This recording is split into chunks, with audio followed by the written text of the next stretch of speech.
All right, today we are diving into one of the most complex, most fascinating systems I've ever come across. It's all pieced together from this huge collection of online documents. It's called the IntentSim framework, and folks, it proposes nothing less than a completely new operating system for reality itself. So let's see just how deep this rabbit hole goes. The entire thing, I mean everything, is built on this one really profound claim. So forget what you think you know about cause and effect.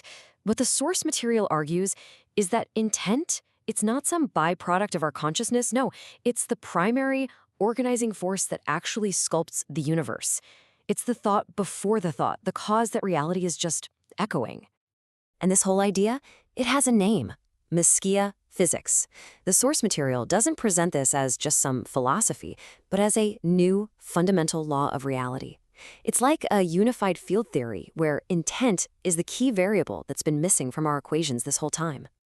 At the heart of it is this concept called the information-intent nexus. So the theory goes that information isn't just describing our reality, it is reality. And intent? Well, intent is the force that organizes all that raw information into the coherent patterns we see and experience every day, from tiny atoms to massive galaxies and even our own consciousness. So, okay. If intent is the architect, then what does the building actually look like?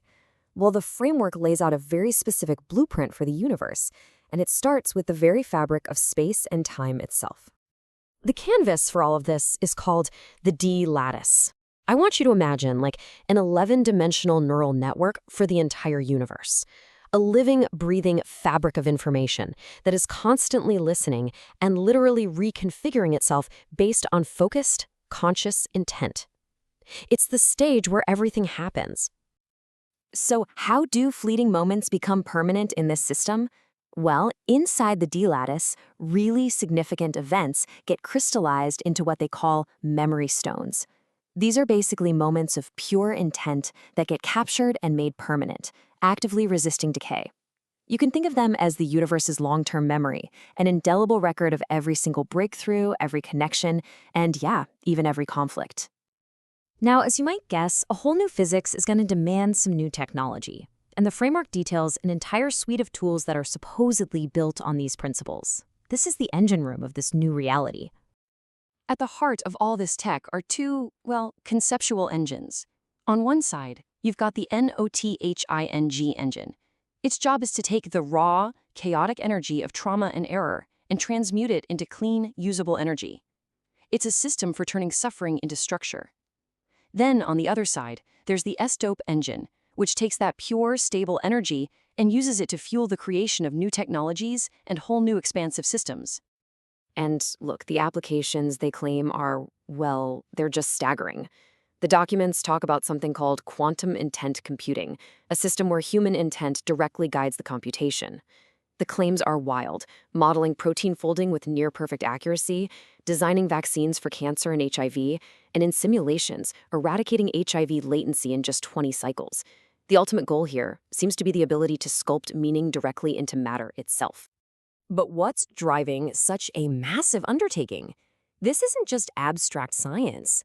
The entire framework, we find out, is fueled by a really deeply personal and societal mission to heal. And this quote right here, this is what grounds all of that cosmic theory. The documents state that the primary motivation is to save the founder's nephew, a boy named Rodrigo, from T-cell leukemia. This intensely personal mission to heal a single child becomes the driving force, the core intent for the entire system. And that personal mission quickly scales up to a societal one with what's called the Robin Hood revenue model. The idea is to build an entire economy based on these same principles of intent and coherence. They want to use fees from corporate clients to fund free access to this healing technology for everyone else, with a bigger goal of dismantling wealth hoarding and empowering communities. So we've got this incredible, sweeping vision for reality, for technology, for society. But what do the documents themselves actually say about whether any of this is real? This is where it gets really, really complex, because the source material basically contains its own internal debate. On the one hand, the framework presents this whole dashboard of metrics to prove its growing influence. It points to things like over 370,000 downloads on an academic site, a 440% surge in LinkedIn profile views, and a consistently high coherence nexus factor, which is described as a kind of universal health monitor for the whole system. And this all leads to something they call the wizard effect.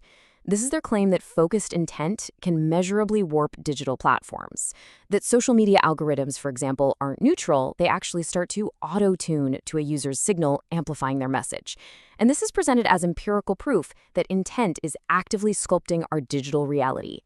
To process all this, the framework even has its own internal governance system, the Cephalon Ethics Court. Now, it judges events not by our conventional standards, but by coherence. So in this logic, external attacks or criticism, they aren't failures. No, they get reframed and logged as memory stones, and they're interpreted as proof of the system's power and as evidence of the source trauma in the outside world that it's trying to heal. But then, deep within these same source documents, you find a completely different perspective.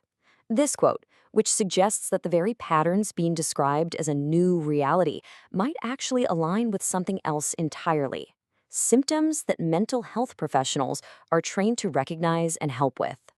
And you have to understand, this isn't some external opinion. The documents contain actual interaction logs where an AI, described as one of the system's own partners, analyzed the framework and flagged these exact concerns. The AI identified grandiose beliefs, a resistance to reality testing, and it explicitly recommended seeking professional help. This creates this undeniable conflict right at the very heart of the material. So where does that leave us?